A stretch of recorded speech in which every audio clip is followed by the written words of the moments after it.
This is Optimal Living Daily, episode 3048. You don't find your passion in reflection, it finds you in action, by Dr. Kelly Flanagan of drkellyflanagan.com. And I'm Justin Mollick, your very own personal narrator. I read to you every single day of the year so that you don't have to go find blogs and articles yourself, all in an effort to make your and my days just a little bit better. So with that, let's get right to it and continue optimizing your life. You don't find your passion in reflection, it finds you in action, by Dr. Kelly Flanagan of drkellyflanagan.com. My oldest son, Aidan, is 16, and last weekend he did something that gives me great hope for his life. Actually, he did several things. They had nothing to do with his GPA, nor his SAT scores, nor his college resume. They probably won't have anything to do with his ultimate career. And they didn't give me hope because he was succeeding at something. They gave me hope because he was trying something and working at something. In other words, he was doing what it takes to fumble and stumble and bumble his way toward a meaningful life. You don't find your passion and then start living. You start living, and then eventually, on some distant day, you get a glimpse of your passion in the rearview mirror.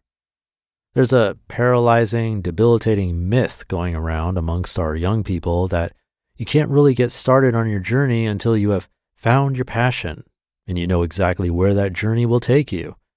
There's an entire industry, books and conferences and summits and master classes built around selling the formula for finding your passion so you can get on with living your best life. This industry sees a need and tries to meet it. That's a good thing. I have no problem with its existence. I have a problem with its premise. I have a problem with the idea that the finding comes before the living.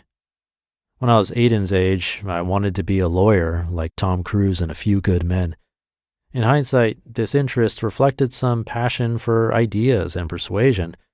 However, after a psychology course introduced me to the wonder and mysteries of the mind, I abandoned law and declared my major at the University of Illinois to be psychology.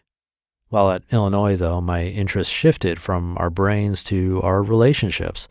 I joined a marriage research lab where I was surprised by a passion for science. So I applied to doctoral programs in clinical psychology. I thought I wanted to stay at Illinois for graduate school. The fates sent me to Penn State. Life will close doors on you. It's not a failure. It's an opportunity to find out what else you're here to do. I met my wife on day one at Penn State, and for a year or two, my passion for relationships was focused entirely on her. Within 2 years, we were married, and within 2 more years, we were parents. That was 16 years ago. For 16 years, becoming a better dad has been a passion of mine. In graduate school, my passion for science proved temporary. It helped me find my wife, but it wasn't going to help me find a career, and it was replaced with a passion for therapy.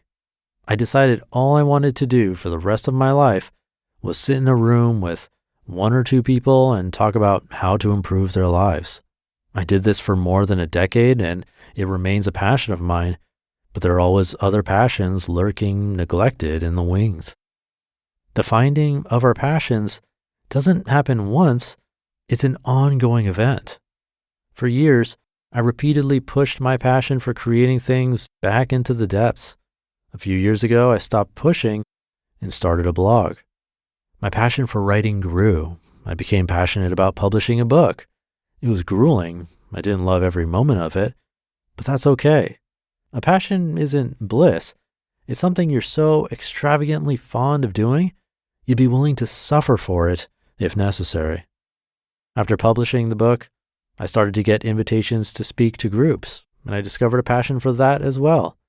The kid who once wanted to be a prosecuting attorney now speaks about how to live lovable and love your life.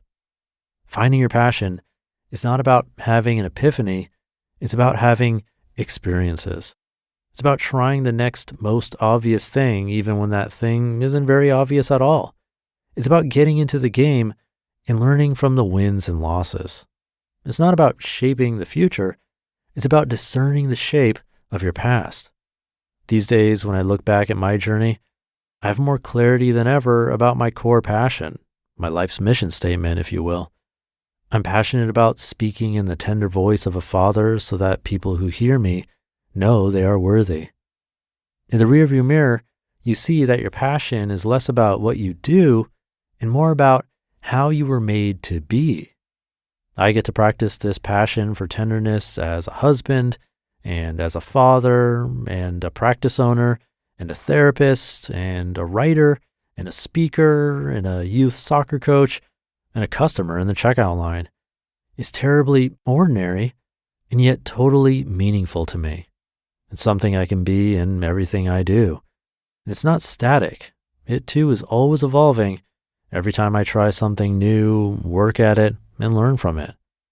Last weekend, Aidan played one of the leads in his sophomore fall play, and afterward, his castmates honored him with the Best Actor award.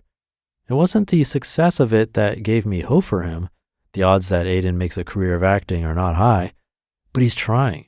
He's noticing what he wants to do, and he's working at it. And in the work, he's learning about himself, where he finds meaning and where he doesn't. The morning after Aidan's opening night, he awoke to more good news. This fall, he and 5 friends have, with no financial or logistical help from anyone else, launched their own streetwear company. It went live on Friday afternoon, hours before Aidan went on stage, and within 24 hours, the company was already in the black. I'm not hopeful for Aidan because of the numbers. I'm hopeful because he's trying the next best thing he can think of, he's working at it, and he's learning from it. We don't find our passions in reflection, they find us in action. What is the next most obvious thing that you'd like to try with your one ordinary, fleeting, and precious life? What do you want to work at? What do you want to learn from? What are you waiting for? If it's guarantees or certainty or destination, you'll wait forever. Get started. Do the next best thing. Then eventually, someday, you'll find your passion when you glimpse it in the rearview mirror. You just listened to the post titled, "You Don't Find Your Passion in Reflection, It Finds You in Action," by Dr. Kelly Flanagan of drkellyflanagan.com, and I'll be right back with my commentary. Something always comes up when you're running a small business. Take the pain out of payroll benefits and HR and put the joy back in running your business with Gusto. Gusto's payroll and HR services can make it a little easier. Gusto is designed for you, the small business owner. They take the pain out of running a business. Automatically calculating paychecks, filing payroll taxes, setting up open enrollment, Gusto does it all. Want more? Time tracking, health insurance, 401k, onboarding, commuter benefits, offer letters, access to HR experts, you get the idea. With Gusto, you can focus on the joy of running your business. It's super easy to set up and get started. And if you're moving from another provider, Gusto can transfer all of your data for you. It's no surprise 94% of customers are likely to recommend Gusto. 94. Here's the best part. Because you're a listener, you get 3 months totally free. All you have to do is go to gusto.com/OFD. Again, that's gusto.com/OFD.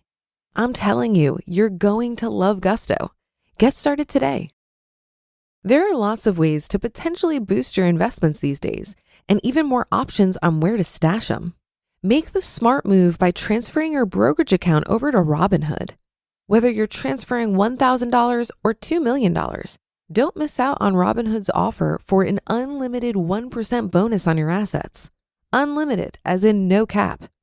See why over 3 million people have rated Robinhood 5 stars on the App Store. Visit Robinhood.com/optimal to claim your bonus. Terms apply to the bonus. See full bonus terms at Robinhood.com. Investments offered through Robinhood Financial LLC. Investing is risky. Thank you to Dr. Kelly.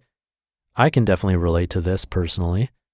When I was in elementary school, I wanted to be a pediatrician. My mom remembers that well. When I discovered music, that's all I wanted to do for quite a while. until I realized that the management of the band was sometimes actually more fun to me than writing new songs, for example.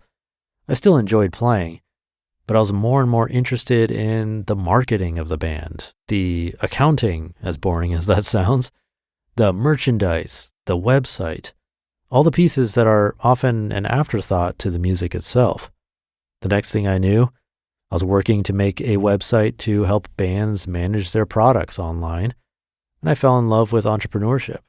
That was probably 15, 20 years ago. Throughout that time, I don't think I was necessarily looking for my passion or calling. I was just doing the stuff that I was interested in, just like Aidan. I do remember taking quizzes and reading books like StrengthsFinder to try to help figure out what I should major in and what I could do in a corporate setting. But through all that, the experience itself is what made me figure it all out. So I think this is great advice, especially for the younger crowd. And with that, have a great weekend if you're listening in real time. Thank you for being here, and I'll see you tomorrow where your optimal life awaits.